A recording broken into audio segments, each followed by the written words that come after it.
Coming up on this week's show, we reminisce about zip drives. The coolest Doom mod ever. And we chat to modern vintage gamer on how to circumvent anti-piracy measures. Hello and welcome to the Retro Hour podcast, episode number 214, your weekly dose of retro gaming and technology news with me, Dan Wood. Me, Ravi Abbott. And me, Joe Parks. And a very warm welcome to this week's show. Welcome back, Ravi. Oh, thank you. I'm feeling better now. Over the man flu? Yep. Not corona. we did make that very clear at the start of last week's episode. We were worried. Now, you had to come back for this week's episode because today we're going to be joined by someone we've had on the podcast before who we're all really big fans of his YouTube channel. And it's a subject that we haven't actually covered for a couple of years now. Today we're going to be talking about the dark underworld of the video games industry, piracy. Yeah, so previously we had Galahad on. And that was one of our earliest episodes. One of our earliest eps, but it was really popular. I think it's still one of our most popular episodes, and that was about the cracking group and cracking scenes. Today we're going to be talking to Modern Vintage Gamer about how to kind of get past the copy protection. Like every time a new console comes out, they always say, we're going to defeat the pirates. Nothing's going to be able to be copied on our system. But somehow, using tweezers, using strange devices, the crackers always manage to crack it. I mean, did you have like mod chips in your PlayStation and stuff back in the God, day? yeah, everybody. Yeah. And, anybody who was cool, man, around our area had the chipped PlayStation. So it was really cool to reminisce with him and talk about that, and kind of, he took us through from like, the floppy disk era, all the way up kind of like to the PS3 and everything in between, which I thought was really cool. Yeah, and a lot of these systems, like you said, they always come out with them and like, the protection on this is unbeatable, no one's going to do it. Then there's always a way. Yeah. And some of them are the weird, like you said, tweezers. Yeah, That's really bizarre. And usually it's like stuff like action replay and bits of hardware like Disc Doctor and stuff that it's always a little bit dodgy and grey area, isn't it? That's one thing about piracy's always felt like it's one step ahead of where the rest of the industry is. And even today, how important it is for preserving old games. The fact that emulation, without the piracy scene back then, we wouldn't be able to play a lot of these games. You download a lot of these classic games and the crack-tro comes up straight away. And you're like, if they hadn't cracked it, would this game be available? I've heard stories of, I can't think of any specific examples, but, companies that have kind of re-released their old games or collections and they're actually the pirated versions of the games. I've heard those stories as well. I haven't got the source code anymore on that. So piracy's always been, since video games started, piracy's been part of the scene. So this is going to be really interesting. Kind of the history of piracy coming up this week with Modern Vintage Gamer. He'll be on the podcast in around 20 minutes from now. Now, of course, every week on the Retro Hour, we keep you up to date with what's been happening in the world of retro gaming. We've got some brilliant stories to talk about this week, including the return of Tiger's LCD handhelds, which I know Joe's extremely excited about. Before we do that, though, we need to ask for your help with something. Now, it's not very often we ask for your help, but let me explain a little bit about how this show works. We've done this podcast in the studio now that we're in now, at 10 o'clock at night on a Wednesday evening. We've done it in here since we started, over 4 years now. And the thing about it is, this is not our studio. So we can come in here a couple of hours a week. We've got to work around other people and the schedule and that kind of thing. And that really kind of limits when we can get guests on. For example, next week, John Gibson's going to be on the show, which I think we revealed last week. You had to record that at home because it was early in the morning. Because he was from Thailand. Yeah. So, we couldn't get the studio at this time. Yeah, so, really, we're quite limited as to when we can get in here and record the show, hence being in here at 10 o'clock at night. And because it's not our studio, there is going to be a point at some stage in the future when we probably haven't got access to the studio anymore. So we want to keep doing the podcast, and that means either we have a couple of options. We could just do it on Skype at home with USB mics and headsets, which I think not being in the same room, that really changes the dynamic of the show. Yeah, it kind of loses its charm a little bit. A lot of podcasts do that. And a lot of podcasts do that, and we can do that. Yeah. But it could lose some of its finesse and some of its charm. And I think, I've got a background in broadcasting. Ravi, years as an audio engineer. We want the show to sound studio quality. That's something we've always prided ourselves on. So we're not really up for doing that. The other option is to get our own studio, which is what we decided that we want to do. Now, this is going to give us a lot more flexibility because not only can we come in any hour of the day, we can record guests that are all around the world, but also if we've got more time in the studio, we can do more things as well. For example, maybe launch a second podcast, which we've had an idea of doing for a while. And we have been planning this for a while. So Dan's actually been gathering all the studio equipment. So, we've pretty much got the studio, so we just need the space, really. Well, out of my own pocket, I've spent about $5,000 on getting all the equipment ready. What we need, like you said, is somewhere to do it. Now, we've been looking. I mean, the other option is we could rent a studio, which we've looked at. I mean, to rent a studio like this to do the show in generally costs about £150 an hour. So, and we often do 5-6 hour recording sessions on a night. We're probably going to meet till 1 a.m. tonight. Yeah, we're not very efficient. And we have guests on, and schedules and that slips. That's not really an option. So we're asking for your help this week. Now, we want to build our own studio, which we figured, we need a few £100 a month to rent a space. Nothing fancy. We've got all the equipment. We're going to put it in there. But we're going to do something people have been asking us to do for a long time. Yeah, so we've had the kind of kitty jar, which has just been a general chuck donations in, and that'll support the show. But we've had so many people from the very start of the podcast saying, you guys need to set up a Patreon. Yeah. So that's what we're doing. And I know there will be some people that are like, everyone asks for Patreon donation. And I get that, which is, one of the reasons we haven't done it till now. We've always felt a bit like, is it the right thing to do? But I think if we want to keep this show going into the future, this is something that we have to do. We need to get our own studio. And, like I said, I've paid for all the equipment out of my own pocket. But we're giving you something in return for helping us out on this as well. Now, it is only a couple of quid a month. We'll make that really clear. I mean, the other option is that we could run more advertising on the show, which is something that we didn't want to do either. No, yeah, we want to keep it to a certain level of advertising, But, I mean, maybe you'd like to get the show with no advertising on at all, which is one of the things we're going to offer if you support us on Patreon. So we've got a few little perks that we're launching this now. We're hoping it's going to be a success, and we're hoping that you guys are going to help us out doing this and help us get the studio. So we'll link it up in our show notes at theretrohour.com. Essentially, not only will you get an ad-free show, but also you're going to get some extras, like a new podcast that we're starting called, do you like the name? The Retro Hour After Hours. I do like the name. We're quite proud of that, aren't we? We're going to be doing some bonus stuff like extra videos, behind-the-scenes things. A lot of people say we'd love longer interviews, so we are actually going to be recording extended interviews that if you're a patron, you'll be able to listen to as well. You can get stuff like Retro Hour T-shirts, and we'll be doing events and that throughout the year as well that I'm sure we can get you access to. So essentially what we're doing is, there are some perks in there, but we want your help to ensure that the Retro Hour's got a future after this year. Yeah, and if you're not backing the Patreon, you're still going to get the Retro Hour as it is. Always be free for everybody. Absolutely. We're just asking for your help if you want to help. But we understand not everyone can, not everyone wants to. Absolutely fine. Keep enjoying the show for free each week, that's fine. But if you'd like to help us out and make sure that we've got a future with this podcast, and we can improve it, it's going to make things so much better. Having our own studio, the amount of time we can spend in there, the amount of extra content and more guests, different hours from around the world as well. Yeah, which is going to be absolutely amazing. So if you'd like to help us out on that, of course, that will be on our website, theretrohour.com, right in the front page, and we'll link it in this week's show notes as well. Any help we get, massively appreciated. Fingers crossed. Next week we've got one guy. He's like, I'll help you out, guys. And we'll see. Yeah, it might happen, but we'll carry on either way. Right, he's just sitting there with all these exclusive episodes. So let's get into this week's news stories then. Now, before we chat to MVG, I did kind of tease it before. Tiger are making a comeback with these retro LCD handhelds. So I absolutely love this because at the same time, it's so ridiculous, but I love it. So Tiger are releasing, I think it's 4 LCT, Tiger Electronic games from the 90s. They're going to have The Little Mermaid, Transformers Generation 2, X-Men Project X, and an absolute classic, Sonic the Hedgehog 3. And these are going to be available really soon. It says in GameStop, right, for $14.99, batteries not included. But they're they never are they never are. Batteries not included, it states. Exact replicas with the amazing artwork and everything of the they are the Tiger game, the Tiger LCT handheld game consoles. Like I'm so excited to see these in game and get some for Christmas. And you know they are the true 90s ones because they've done absolutely no improvement on them. Oh no. Yeah, there's still the LCD screens. They probably for the same price could have put like a nice little digital screen or in an option for a Bluetooth controller or something. But no, like that. they've still just got like the 2 buttons on them and stuff like that. They've kept it completely retro.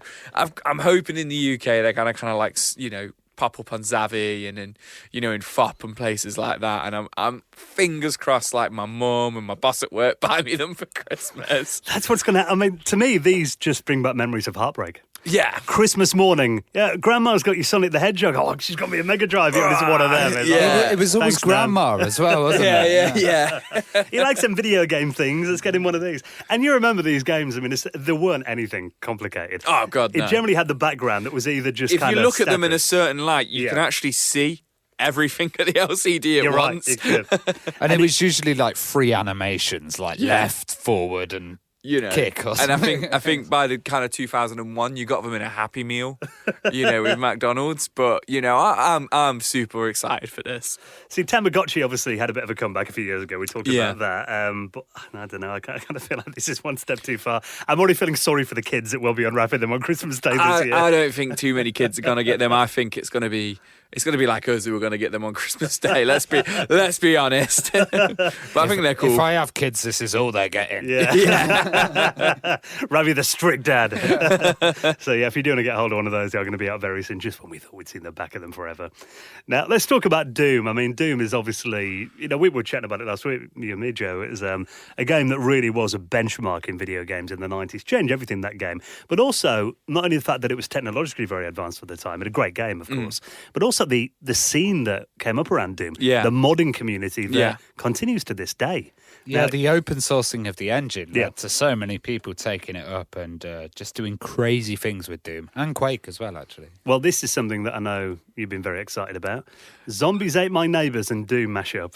I absolutely love this. I love Zombies Ate My Neighbors. One of my favorite games of all time. So yeah, somebody's spent the time to completely recreate the first 3 levels from Zombies Ate My Neighbors in the Doom 2 mod. It's GZ Doom, it's called, but Right. it's Doom 2 mod. It looks fantastic and it plays so well from the video. I wanted to put it as like my retro pick, but I was like, this is so good. Like, we need to talk about this for a couple of minutes. I've actually seen one recently, which was Chaos Engine, which was Yeah. done exactly the same time. It was like 3 levels at the beginning. Yeah. They'd imported the enemies. Yeah, this is what they've done here as well. Perfectly, They've got the sprites, and the sprites are still like the 2D sprites from the actual game, but it just literally I'm so familiar with like the first 20 levels of Zombies Ate My Neighbors. They've got the level, the sizes and the scales of the levels and everything. Like, They got absolutely- the trampolines working. They've got the trampolines working as well. It's spot on. Like, I love it. I absolutely love it. So, I would love to get my hands on this and play it. I don't think you can at the moment. It's just a video, but Right. I'm going to keep my eyes peeled for it, and I'll probably be talking about it again if you can play it. Because normally they just release these and you can just play them on like you said, the PC version of it. I Yeah. mean, it's all open source now anyway. So, and that's the thing. I mean, I think it's awesome as well that id Software we're just so relaxed about everyone doing this kind of thing, and they put the source code out there. Everyone just enjoyed the game after they made the money off it. I mean, you say that. I was looking the other day, though, on the Nintendo Switch. They put out Doom 1 and Doom 2. I don't know if you saw it, for about £1.49. Oh, really? Really cheap. And actually, Doom, the original Doom, was number 2 in the Switch chart the other day. I Amazing. saw an interview with John Carmack Yeah. on Joe Rogan's podcast. And Yeah. it was basically him saying, we put the Doom source code out there. So in 100 years, they'll still be like, oh, let's try and get Doom to run on it. They'll still be making mods probably in 100 years. Yeah. For Doom, so long may it continue. Now, my mum actually used to work on those big mainframe computers back in the day. I've talked about this on the podcast before. She was like a systems operator back on the mainframes in the 70s. And I've got great pictures of her. I mean, she had this machine called Dora that she used to work on for the council. And they do like pay slips and all that kind of thing through it. But it was actually probably double the size of the room that we're in now. And I think the printer was probably about the size of this desk in front of us. But, I mean, back then she used to tell me about how she used punch cards. Do you know what punch cards are? I think so. The only thing I can think of is like how you log into work back in the day. Well, essentially, they were data storage. They were Yeah. like later on they had ticker tape for stuff like the P1, stuff like that. But the punch cards were actually data storage. But we're talking about these because of a book that's celebrating punch cards. But I've not actually never seen this fact before. But apparently it started in 1890. Wow. Okay. Using That is them retro. as data storage until That could the be as 70s, retro so- we've ever got. Yeah, because punch cards, I mean, they were essentially binary. So you had like little holes where the zeros Yeah. and ones would go. So, yeah, rather than having to make the programs every time. I mean, a lot of it back then was switch-based. So, turning switches on machines. This would actually do the switching for you when you put the cards in. But this book then, I mean, I love the picture on this article here on Creative Boom. All the different coloured punch cards as well, like the red ones and the yellow ones and purple ones as well. Quite visually striking. I've never had a system myself where I've used punch cards before. But they reckon that this kind of reveals a lot of information about unseen data and things that we didn't know in the past then. Yeah, because they've got stuff like bus tickets. They've got kind of information on truck vehicle orders. And, sounds interesting, gotta say. Yeah, all this old stuff. But also, they've got like the laser cutters at the moment. So they're cutting the covers with laser cutters. Right. So they look absolutely beautiful and precise. And this book is going to have over 220 punch cards featured in it. I actually do find that kind of stuff interesting. There's like some stuff on Reddit recently I've been looking at, which was people that have got like old books that were in libraries, and someone may have left like a bus ticket in there from the 60s or something. And just kind of seeing that stuff, like relics of a time gone by, I've always thought is quite... There's a story behind every one of them. Someone made that journey, you know what I mean? Something I like to do, and it's like kind of irrelevant but relevant at the same time, is whenever I buy a game, I always put the receipt for the game in the box. Right. And I always find it interesting because one game I always go back to is Call of Duty Black Ops, which it's about 9 years old now or something. But it's interesting to see that I've been doing that for like 10 years now. And I always go, I bought it for $49.99 or I bought it for $25. And I've always done it with like my PS2 games and stuff like that. So it's interesting, that people used to do that with bus tickets with books and stuff like that. Do you remember where you were when you got the game as well? Like when you see it? It comes back to me, I bought that in HMV. And it's just like, can't remember the last time I bought a game in HMV. Do you know what I mean? Well, this book also has a really cool name, Print Punch, Artifacts from the Punch Card Era. So check that out. It's from Patrick Fry Studio. Yeah, and if the picture's near anything to go by, essentially there's some beautiful imagery in here of like the punch card era and these classic machines as well. Again, it's something that you don't see all that often. It's just, obviously we've been aware of like punch card systems and the old mainframes and that, but visually as well, if you ever go to like, computer museums or the science museum where they've got these old machines like Craze and that kind of thing set up, they look incredible. They always look like... even if you think like Craze would be like the modern things compared to like Teletype and some of the really old stuff. So, these guys were caning them out in the 1890s, yeah. So if that wasn't nerdy enough for you, should we talk about zip drives? Oh, yes. Zip drives. They were fantastic, weren't they? Do you remember having a zip drive, Dan? I did. Now, I remember using them, first of all. I think we had them at school, when they first came in, because actually they celebrated their 25th anniversary this month, which is why we're talking about it. And there's an article here on howtogeek.com talking about, 25 years of the zip drive, why we still remember it today. The thing I remember about it is when I first saw the zip drive is how cool it looked. Because back then, you remember everything was kind of mid-90s PCs, generally looked a bit boring, the beige boxes and... They were all beige, you never got any black plastic, and that looked really cool. But also, the fact that you could just have so much information on there, 40 megabytes. The sizes were varying throughout the time that it actually got developed. Yeah, it went up. I remember them being about 100 megs when I used them. We have USB sticks on our keyring and all that now. It's so easy to transport data between systems. But back then, I remember being at school and using floppy disks and downloading files off the internet and having to split them up over about 5 or 6 disks. Yeah. And then rebuilding them or joining them at home. When you got a zip drive, though, having 100 megabytes that you could just put in your bag and take it home with you. Before USB came along, that was revolutionary. There was CD burners were really expensive then. I think to burn a CD cost about $2,000 in the mid-90s. Yeah. So they're saying, eventually zip rose up to around 250 megabytes, and then finally 650, which was kind of getting close to a CD-ROM size, isn't it? And there's all these strange formats like Pocket Zip that I never even heard of, Photo Show as well, which is a really weird one. Because it did keep going for a while into the early 2000s, and I think that... Zip CD, did you know? There was one that was like an MP3 player.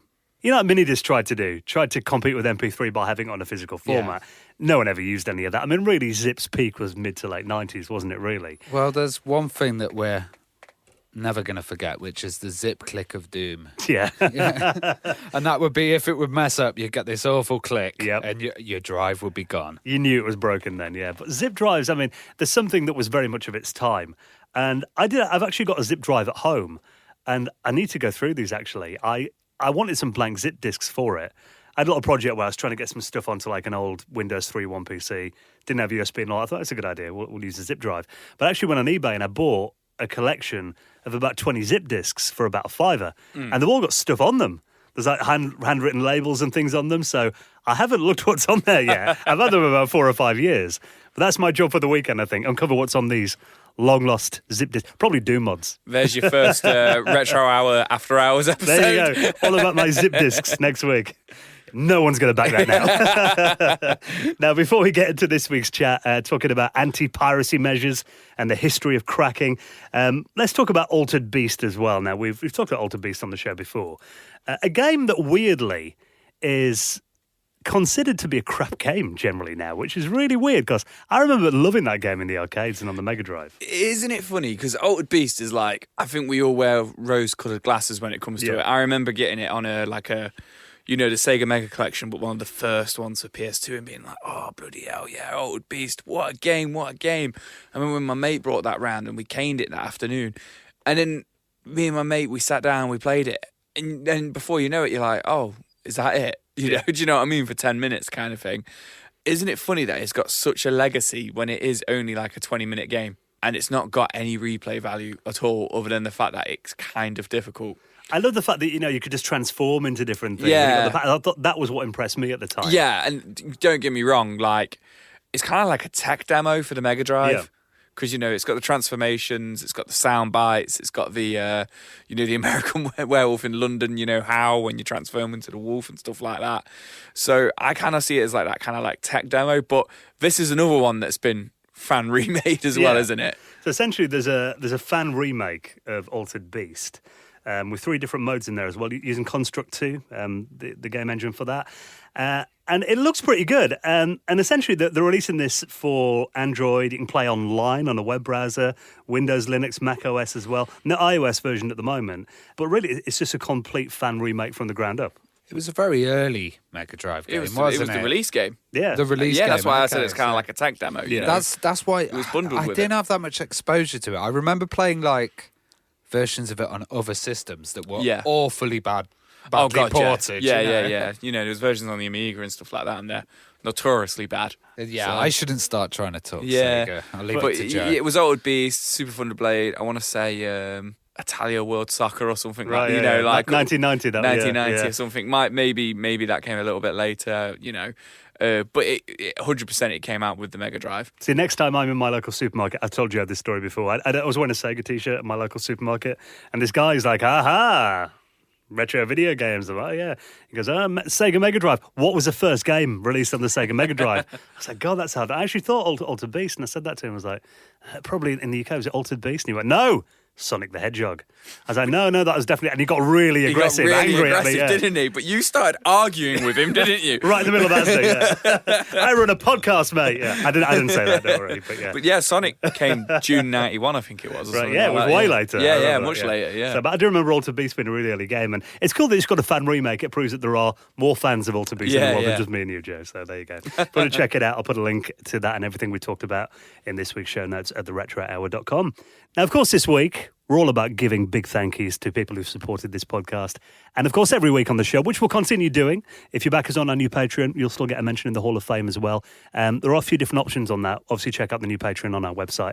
But we're keeping PayPal open as well for people that might just want to make one-off donations. This all, of course, really helps, goes back into the running of the show, and will get us closer to this goal of building our own studio a bit later on this year with your help. And of course, for making a donation of any amount, we roll out the red carpet and you find your place on the most prestigious high score table in the world of retro gaming, the Retro Hour Hall of Fame. Like this week, Stephen Quinn, Carl Busby, Darren Glenn, and Andy Cooper, who all made donations into the running of the show. And if you'd like to do the same on our new Patreon or by PayPal, you'll find those links on our website at theretrohour.com.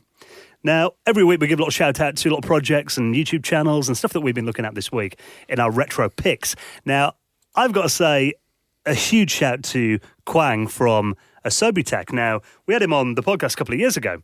And finally, this week, Mayo Mayo Castle got released. Oh, that's an awesome game. We've played so many. Or is it Mau Mau Castle? I think it's Mau Mau, Yeah, like okay. a cat, meow meow. Yeah. And Like a what, Ravi? Yeah, I got it wrong to say do the impression. we've played this game. It's fantastic. It's using your hand Yeah. to kind of control a crazy flying Oh, cat. I've It's played- a bit like Space Harrier. I've played this drunk. It's a great game. Yeah, we played it at Play Expo probably about 2 years ago. About 2 years ago, wasn't it? I guess that was in like beta then. Or? Oh, yeah, but very early version, but it's finally come out this week, and I believe it is actually available for free download at the moment if you want to get it. It's released for free. There's like a Mac version, a Windows version he's put out already. And like you said, we played this game 2 years ago, and I remember being blown away by how much fun it was. I was absolutely terrible at it. Might have been something to do with having like 6 pints of Carlsberg beforehand, but it was. I do remember it being loads of fun, and it's available now if you want to give it a download. So support indie developers as well. You're all about indie games. Now, you've been playing board games.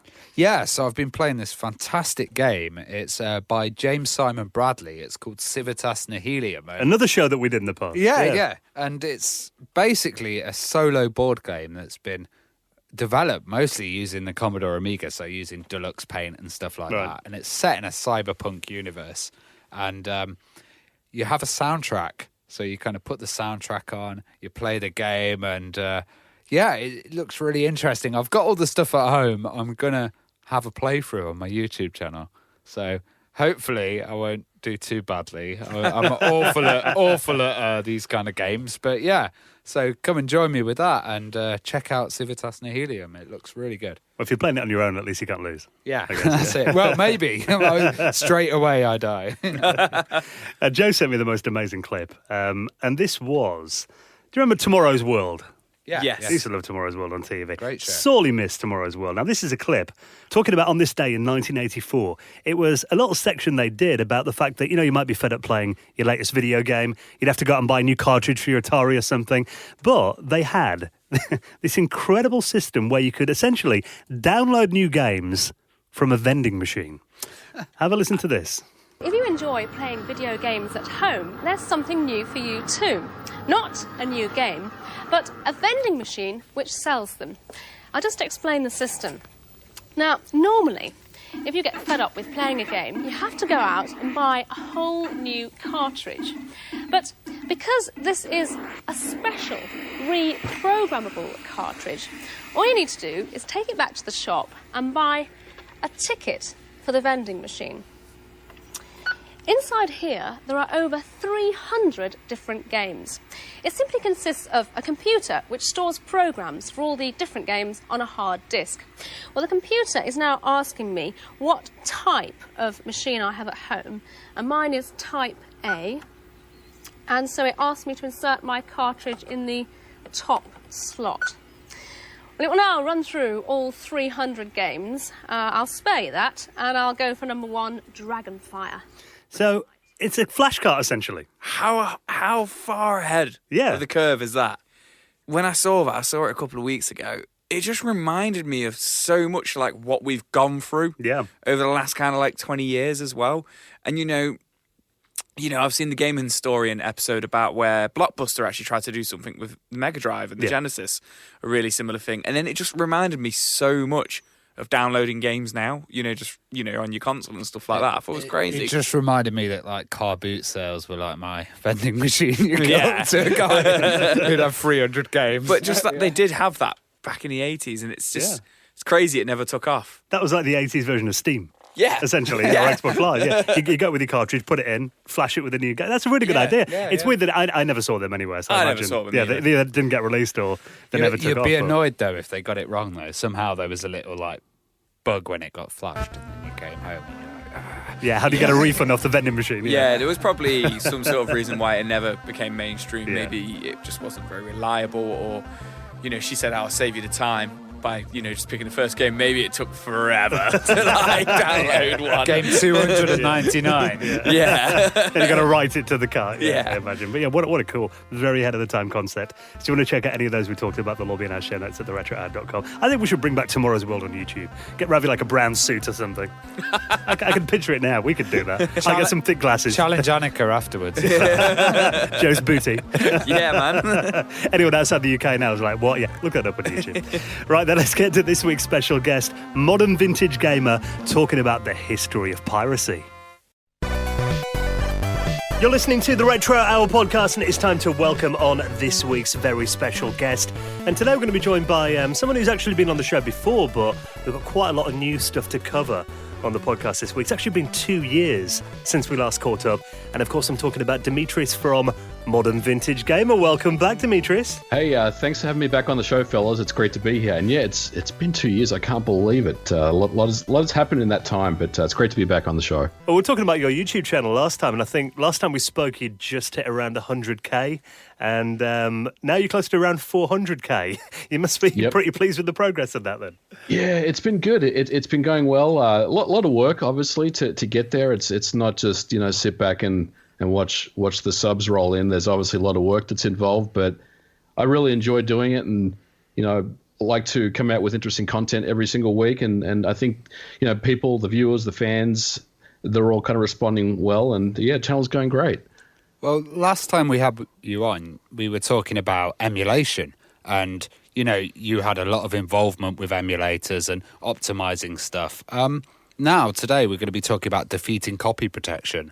And I was wondering how much defeating copy protection helps when building or optimizing an emulator. I think it's quite important. I mean, if you think of it, it's a pretty general question, so I'll kind of answer it in with some specifics, Ravi. But essentially, there's always going to be some one-off games or some ROMs out there that had custom chips in there or some type of security mechanism. So emulators have to be cognizant of those things as well. But the good news is, because an emulator essentially is just the CPU code running in a loop, and then the chips that are also being emulated, the video chips, the sound chips, you have complete control over over the machine emulation. So you can easily just, I'll say, just kind of skip over things, that we know are copy protection type anti-piracy type stuff. And it just means you have a lot more control over things. So in a general sense, if you like fire up a game like, Earthbound on the Super NES, which is notorious for having 4 layers of copy protection, what you'll find in an emulator is that they just patch out those routines. That they know that, oh yeah, this is the protection routine. We're just gonna patch that out. We're gonna just jump over that part. So obviously, there's a lot of work that's being done there on that front. Do you ever worry that talking about these kind of subjects like emulation and, copyright and stuff like that will ever affect your channel, or like any sort of like demonetization with it? That's a great question, Joe. Yes. I do worry about it sometimes, and I have been. I'll say I don't want to say I've been targeted or anything like that, but there's been some close calls that have come up in the past. But I think for me, I don't really want to stop talking about those things. I think it's important to, when you talk about like game preservation, and you've got historians that talk about the history of a game or the life cycle of game development that happened back in the 80s or the 90s. I think this is a very important topic to discuss as well, how things were defeated, how copy protection works, how anti-piracy measures were implemented in certain systems and certain games. So I do think, it is something that I want to continue doing, whether I get, close calls or I get YouTube, telling me you can't do that anymore. I think at the end of the day, if really it comes down to, YouTube saying, look, you can't do that anymore, I would probably just continue doing it on another platform, honestly. I'd probably continue doing YouTube, but I would still talk about the anti-piracy stuff on another platform. Well, let's talk about your personal history then with getting around copy protection. I remember being a kid and, a teenager, and those long late nights with X-copy sessions, my friends over, and going through loads of blank discs and doing copies of games. I mean, what was kind of your experience then when you were young? Sounds very similar to mine, Dan. When I was in college, or even actually going further back, I mean, when I was in elementary school, we would schoolyard copy VIC-20 cassettes. Pretty soon after we got the VIC-20, it was, the schoolyard copying, and that transitioned on to the C64 and the Amiga, believe it or not. So, and then when I kind of got into college later on, we would definitely have X-copy parties and things like that going on. There was a lot of that stuff. I mean, we would buy games, the games that we really, really liked, we would buy. And I've got a pretty decent Amiga big box collection that I've had since I was growing up back in those days. But there was a lot of the X-copying type stuff going on. Absolutely. I remember back in those days, depending on the company, the kind of strength of security would be different on the titles. And, there'd be some that you could do straight away an X-copy, and there'd be some that you couldn't. You mentioned in your video about floppy disk protection, faster than light copy protection, and it being one of the most devious pieces of protection in history. Can you tell us about this? Yeah, so the game Dungeon Master that came out originally for the ST, and then a little later on for the Amiga, the kind of the first person dungeon crawler that came out, had a pretty ingenious copy protection method in there. There was two types of protection in the game. The first one was there was like the unreadable sector, that was pretty standard back in those days.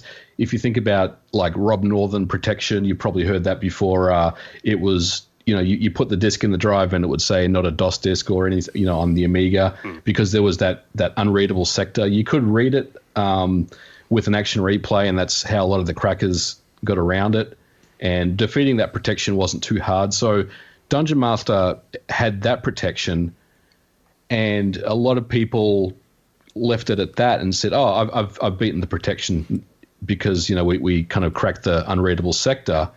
But there was also the second protection, which was even more ingenious, and that was the fuzzy bit or the weak bit, and that's the one where somewhere on the disk or in multiple places on the disk, there is a certain bit that will read a 0 or it will read a 1 indeterminately at random, depending on any type of factor. So if you put the disk in the drive 10 times, it may read a 1 6 times, and it may read a 0, the other 4 times. And the company FTL knew that it was a copy of the disk if it only read a 1 or a 0, because it meant that it was obviously copied. So they put all sorts of really interesting measures in the game to kind of mess with the player. So you'd be kind of walking through the dungeon, and you click on a door to open it, and nothing would happen. Or you would throw a throwing weapon in the air, or you'd cast a spell and it would just suspend in the air, or you'd get a guru meditation, or you'd be told to insert disk 0, all sorts of just random stuff. And the interesting part about Dungeon Master was it wasn't something that happened immediately, and it wasn't something that that they came out and said, "Hey, you're playing a pirated copy of the game, stop doing it." It was they'd let you play the game for maybe an hour or two and get a couple levels in, and you get kind of comfortable with playing, and then all of a sudden something would happen to really mess with you, and you realized you realize something was going on. And to the crackers, they weren't really sure whether it was a bad crack of the game or if it was just a bug that was in the code, so they weren't really sure. So the actual game I believe it took like a year to actually be fully cracked on the ST and the Amiga. And by that time, the company had made pretty much all the money that they would ever make on sales of the game, because obviously you make a lot of sales in the first couple of weeks of putting a game out on retail. So they actually made a lot of money on it, and the protection was actually was very successful for them. And it was something that is still being talked about. When you go back and look at the archives of anti-piracy stories. Dungeon Master is definitely one of those ones that's up there as one of the most ingenious ones. You touched on, some of the devices used there. So, like products like Disc Doctor, did you know if they were illegal, or did they kind of like occupy a grey area of like a development system, if you will? I think it was more of a grey area. I mean, I don't think there was anything illegal specifically about a Disc Doctor type program being developed. And back in those days, I mean, computer programs were being developed for all sorts of different uses. So I don't think it was dubbed illegal by anyone. I mean, I think you could buy a copy of that in a computer shop just right next to the latest games. But it certainly is a gray area, especially when you talk about Disc Doctor and Xcopy and those programs that were mainly meant for the piracy of software. So yeah, it's a good question. It's quite ironic. I never knew anyone that actually owned an original copy of Xcopy. They're a rarity now.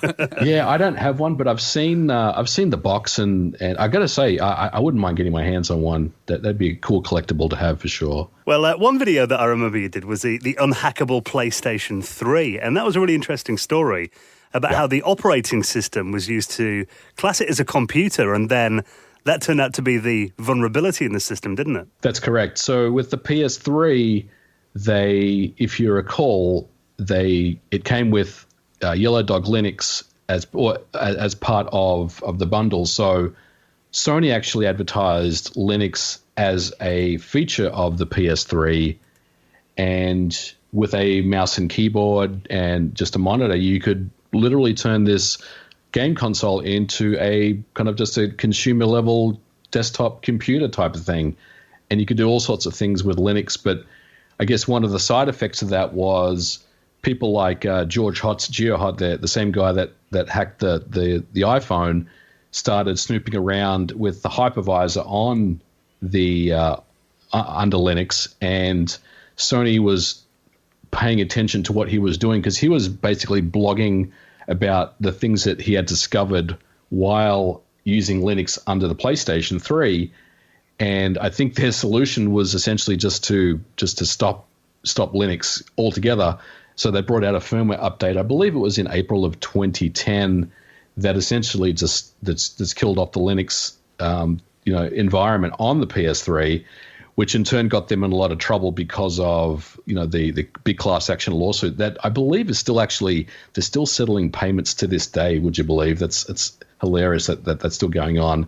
But I guess the damage was already done. There were already people that were looking into beating the protection on the PS3, and I think Sony's biggest kind of downfall there was that in the end, because they removed Linux, it really kind of angered a lot of people in the community, people that wouldn't necessarily take action on something like that, but there was then a kind of a rallying kind of concerted effort to get Linux back on the PlayStation 3, and in turn that's kind of what that's what ended up happening with its demise, and they ended up finding the root keys and all sorts of things, and they ended up defeating the system completely.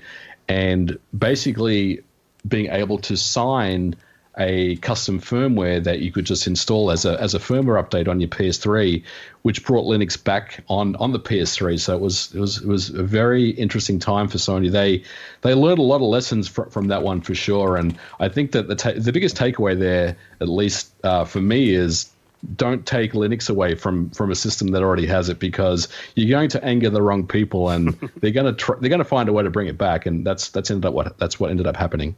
It's quite ironic actually, because it must have cost them quite a bit of money, But I do remember reading that the only reason they put Linux on there was like for a tax break, so they'd actually get a better tax break for classifying it as a computer, not a console, which obviously kind of bit them in the behind, I guess, in the end, didn't it? That's interesting you say that. I mean, I think Sony's always been a little more kind of an open environment or an open system than, say, the Xbox. Like, I did a video recently on the Net Eurose on the PlayStation 1 where, it was like a consumer-grade dev kit where you could build your own games in your bedroom, and then on the PS2 there was Linux as well. So you could run Linux on the PS2 that Sony had an official distribution, and they kind of brought it forward to the PS3. So I've always felt like they've left the door open for the hacker, the bedroom coder, the guy that wants to tinker around with their system, that option to turn the console into more than just a game system.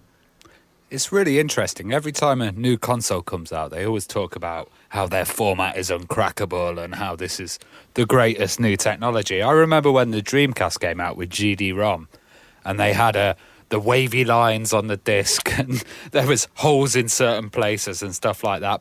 It was pretty strange because when the Dreamcast came out in the UK, a group called Utopia released a boot disc pretty much straight away. So could you tell us about the Utopia boot disc? Yeah, it's an interesting one, that the Dreamcast. I mean, I think Sega kind of came out and said, this is really secure copy protection that we have here.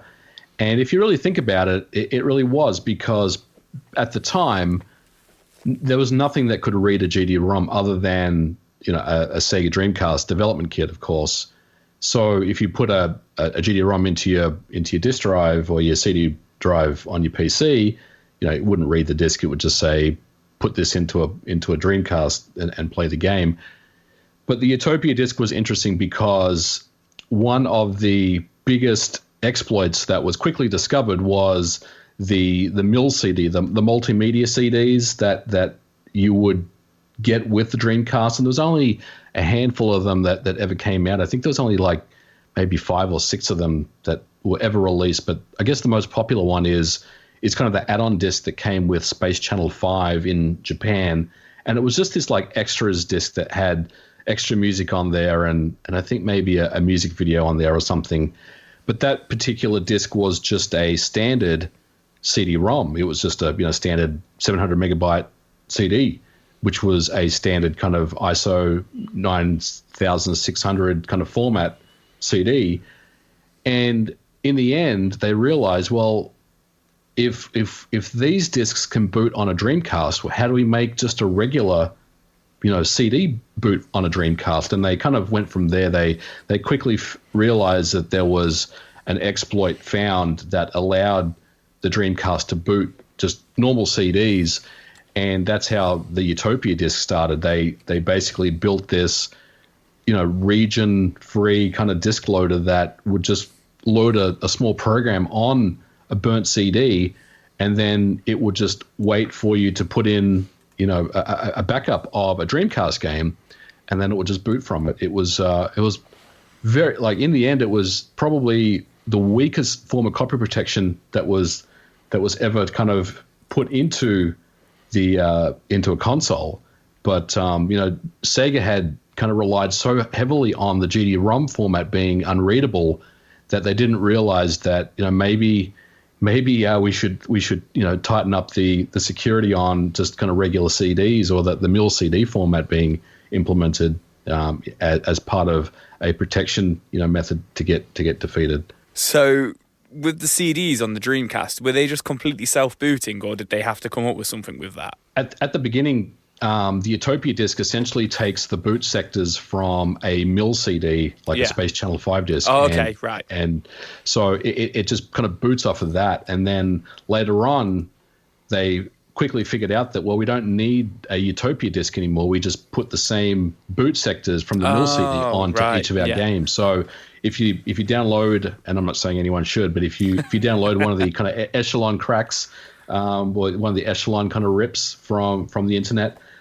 all the kind of the boot sectors are the same. It's the same kind of mill CD format that was used on the Utopia disc. So in the end, they realized that you didn't need a Utopia disc to do that, and that was quickly found pretty much, maybe a couple of weeks after the Utopia disc had come out. It was quickly realized that, hey, we can just boot off of any game that we want to. Well, what's the difference between breaking copy protection and running unsigned code?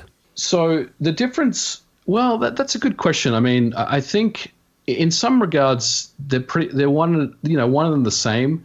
But let me kind of give you some examples. I mean, unsigned code is essentially just when you develop code on, I'll just use a game console as an example, like the Xbox. That's a pretty kind of straightforward way to describe it. But if you're developing code on a development kit on like an Xbox, and you're testing it on a development kit, or you're testing it on a debug kit, that code is unsigned. And what unsigned means is it hasn't been sent to, and I'll just use Microsoft as the example, hasn't been sent to Microsoft to be signed with their private key. And the private key is something that no one ever has access to. It's something that the company or the publisher has at their offices, that is usually not known by anyone what that key is.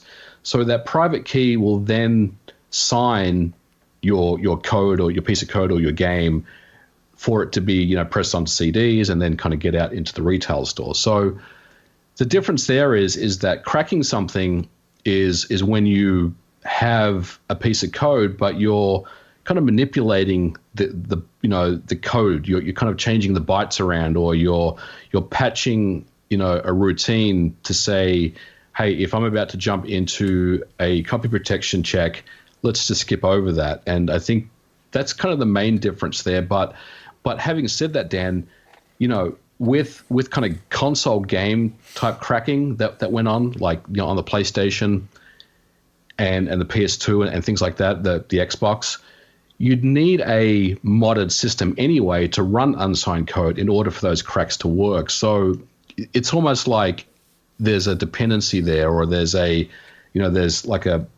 dependency between the two things. So both of them, kind of share a lot of similar things, but ultimately, unsigned code really means when it's kind of being developed on development kit before it gets sent to get certified by the publisher.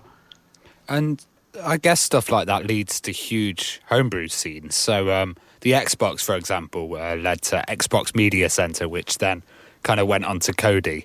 And I was just wondering kind of how hard was it to originally crack the Xbox and to get that unsigned code running on there, considering it was essentially a PC? It was very, very quick. It wasn't like the Dreamcast, but it wasn't that far off the Dreamcast from what I recall. When the Xbox first came out, a lot of people were interested in knowing how to, like you said, run Windows software on it, because essentially it was just a Celeron-based system that had PC parts kind of literally off the shelf almost, that was in this game console kind of form factor. So there was a lot of quick discoveries that were done to try to defeat this thing, but it wasn't really until Bunny, Andrew Wang, was the first guy that got hold of the Xbox, and he ended up building literally a packet sniffer that would kind of sit between the CPU and the kernel, like the kernel ROM on the flash chip. And he was figuring out what was going on between there, and he quickly realized that there was a secret ROM that was kind of stashed away somewhere else in the internals of the system. And he was able to extract the secret ROM, which ended up having the key, the private key to the system. And from there, he was pretty quickly able to determine that, hey, with this key, I can now, flash a new firmware. I can decrypt the firmware. I can do all sorts of things. And essentially, it was very quickly after that unsigned code was able to be run on the original Xbox. It was something that Microsoft really didn't put too much into their security of. I think they took a lot of. I mean, they were quite naive at the time when they were developing the Xbox. I didn't think security was a huge factor. I mean, it was certainly something that they were interested in. I'm not saying that they didn't do any security on the system, but they were very lax on the security on the original Xbox, and it was quickly defeated. And then kind of later on, there were also the save exploits that didn't require you to wire up a mod chip inside, that would just utilize the save game exploits, where you would have a player profile name that was like 50 characters long when it only would accept 10 characters in the name when you would put your name in the game, like Splinter Cell or something. And those types of things would trigger these kind of weird buffer overruns, and then allow you to run your own code, which ended up usually just being, a bootloader to load into a dashboard which had FTP, and then you could connect up to FTP and start, inserting all your ROMs and your emulators into the system pretty quickly. Do you think there's like quite a large risk with people going public with these exploits, like where they could just get instantly sued, or it could just get instantly patched out and all their hard work's kind of gone to nothing? Yeah, I think so. There's a couple of different things going on right now, like with the Nintendo Switch, which is pretty well known that, the earliest Switch models have the jig exploit, where you literally insert a paperclip into the right Joy-Con, and you can boot it up into RCM mode. And then there's the PlayStation 4, which also has, I'll say, a small, but there is a scene there, and there is ways to defeat the PS4, provided that you have a system under a certain firmware revision. But those types of things, quite honestly, I would say that, it's the best thing to do is leave those alone. I don't think there's any value in going public with any exploits that are found on kind of current generation type stuff, because number one, they're going to get patched, because we live in an age of hypervisors, and the Xbox One and the PS4, they can self-update pretty quickly without too much difficulty, because everything kind of runs in their own little kind of walled off virtual machines and things. So getting kind of root level access is next to impossible these days. So any exploits that are found, would usually come under a lot of interest by the company. But for me, I think it's okay to talk about the old stuff that happened. If you go back 10 years, 15 years, the Sony PS2, the PS1, the Xbox, the Dreamcast, systems like that obviously are no longer around and haven't been for a long time. I think it's okay to talk about those types of things without any type of repercussions. But I would say, yeah, anything that's kind of modern day, I would probably not touch it. In fact, I mean, I've been a target of Nintendo taking down some of my videos for that exact reason, on the Switch. So I mean, I think right there is proof positive that you should probably not talk about the kind of the current stuff that's out there. I think it's probably the best thing to do. Well, I remember a stage at school when suddenly every kid seemed to have like a mod chip in their PlayStation 1. Do you think the process of like turning these hacks and mods into commercial products has become quicker with manufacturing improvements in recent years? I think so. I mean, you've got these kind of companies that make these simple bits of hardware that allow us to mod systems easier. But I will also say that the days of the 20-wire mod chip that you would solder onto your motherboard, I don't think those days are really around anymore. I think these days it's really more about the software type exploits. So if you think about the Switch, and if you think about like the DS and the Wii U, all of those were exploits via software mods that occurred. And I think that's really where things have been going for quite a while. The hardware modding stuff it's kind of a lot more about the older generation of systems and less these days. But it's really more about the software mods. But even still, to your point, I think these kind of mod chip makers, like I'll use Team Executor as an example. I mean, they still release these kind of tools for, I'll say, the folks that have heard about, I can mod my Switch or I can mod my Wii U, but I don't really know how to do it. I don't want to read a 20-page guide on some GitHub page. Is there an easy way for me to do it? Is there like a one-click solution? Where there is a way to do that, I think there are mod chip manufacturers out there that have come up with solutions to do that for sure. Well, talking of kind of hardware hacks and how hard they were back in the days, I remember the PlayStation 1 would be defeated with a pen. But the PlayStation 2 was very hard to hack with that tray, that kind of front-loading tray. Did that cause a lot of issues? I remember a thing called it was like a credit card that you put in and you had to slide it left and then force the drive open.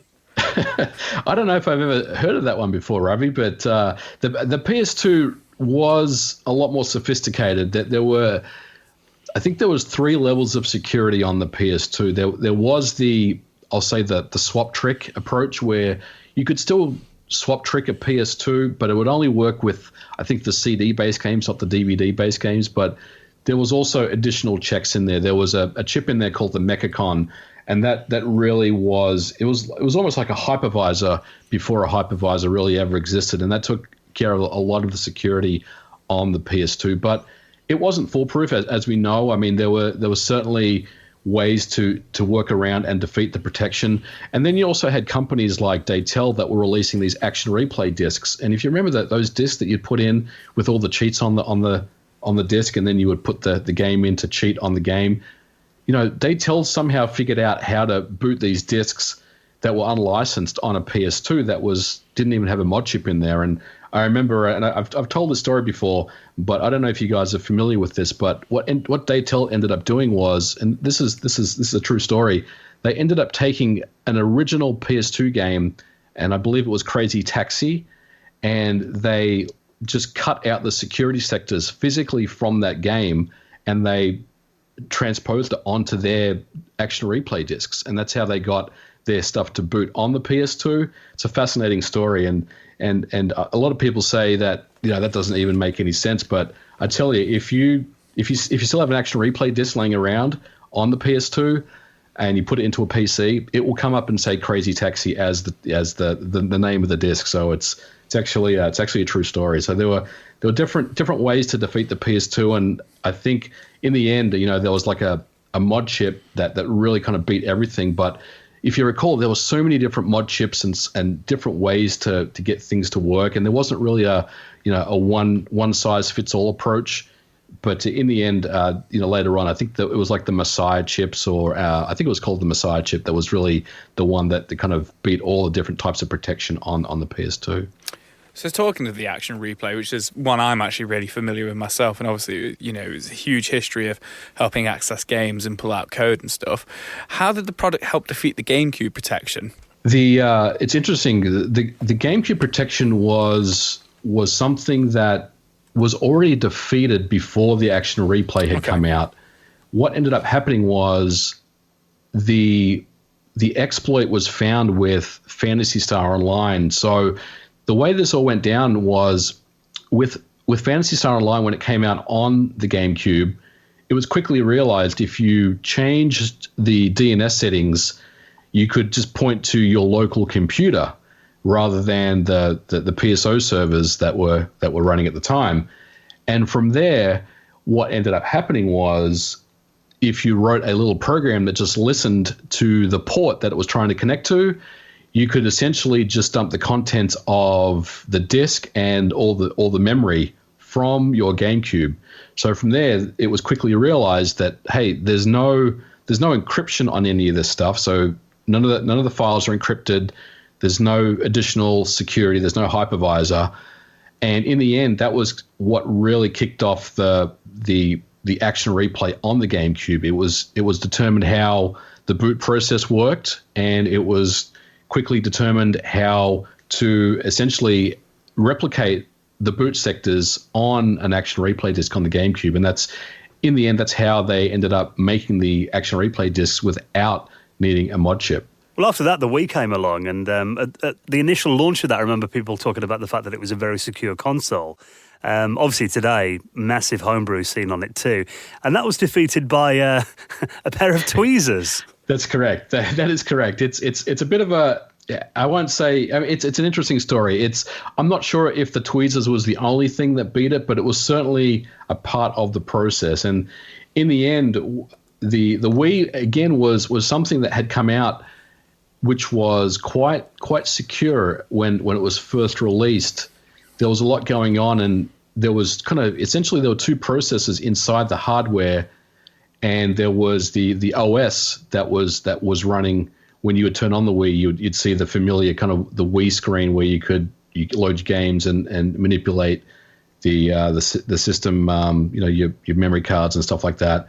That was actually called iOS, not to confuse anyone with Apple's iOS, but the Wii also had an operating system called iOS, and it was quickly determined that you couldn't get access to iOS any other way via, normal methods trying to, sniff it out or something like that. But as it turns out, if you attached a paperclip or a pair of tweezers across the data bus, the address lines on the chip, you could get access to different memory locations. And the way it ended up being defeated was, if you guys remember, you could play GameCube games on the Wii. So when you boot into a GameCube game, Nintendo did not clear out the memory of the Wii portion before they loaded into the GameCube portion of the Wii. And in the end, some smart hackers were able to, with a pair of tweezers, were able to essentially just crawl over the memory locations and extract the iOS, the operating system, and from there they were able to extract the keys and get access to the system. And by that point, it was pretty much done. It was defeated quite quickly. Well, I was absolutely fascinated to see your kind of anti-piracy arcade video, because I couldn't believe that people were pirating Capcom boards and stuff like that. But you were talking about a console called the CPS Charger, which was kind of a failed Capcom console. How did that help defeat the protection on arcade games?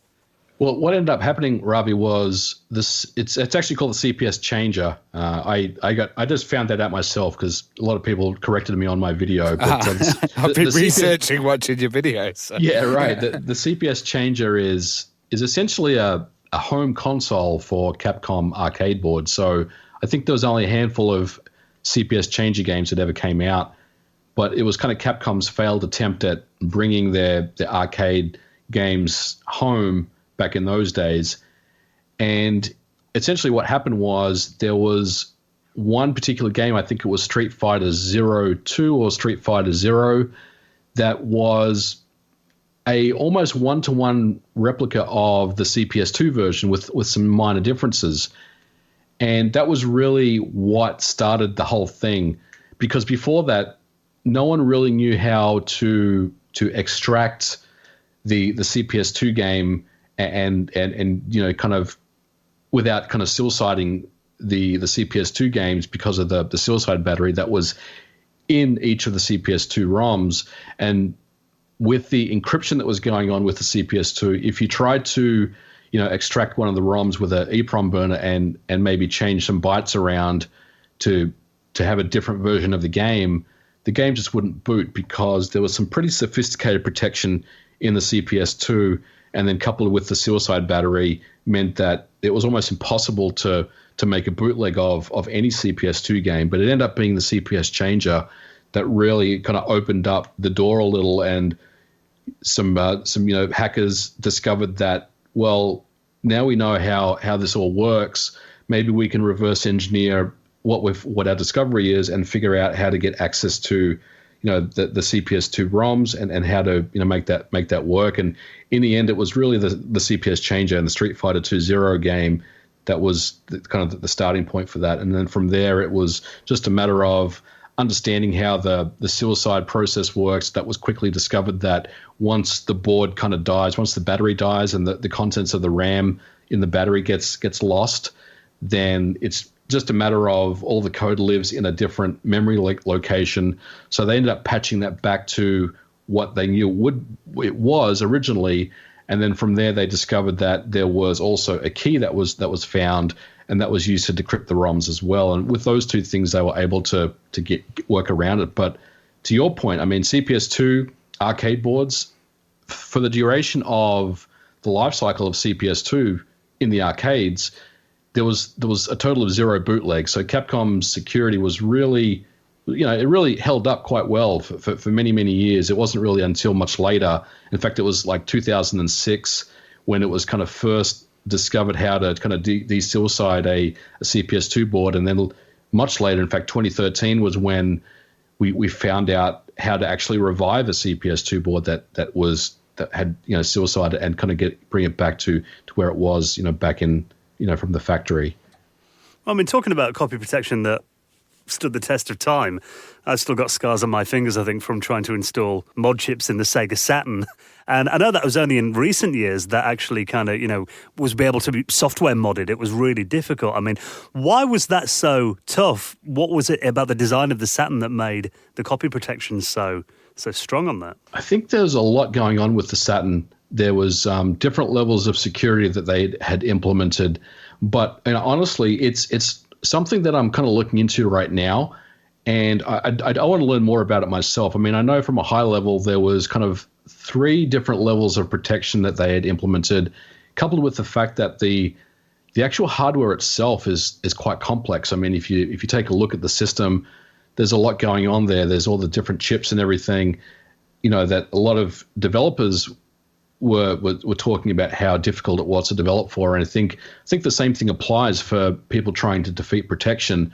Where do you start? It's such a complex system with so many different chips and so many things going on. But it's definitely something that I'm looking into right now for an up and coming episode. So stay tuned on that one, because I'll definitely have more info on that. But at the moment, I mean, there's not really much else that I know about the Sega Saturn, other than just, I guess, from a high level, that it's a very, very complex machine in so many different ways from a development standpoint, and also from a protection standpoint. And have you ever had any of the pirate groups or cracking groups kind of contact you and reach out to you for help with cracking consoles?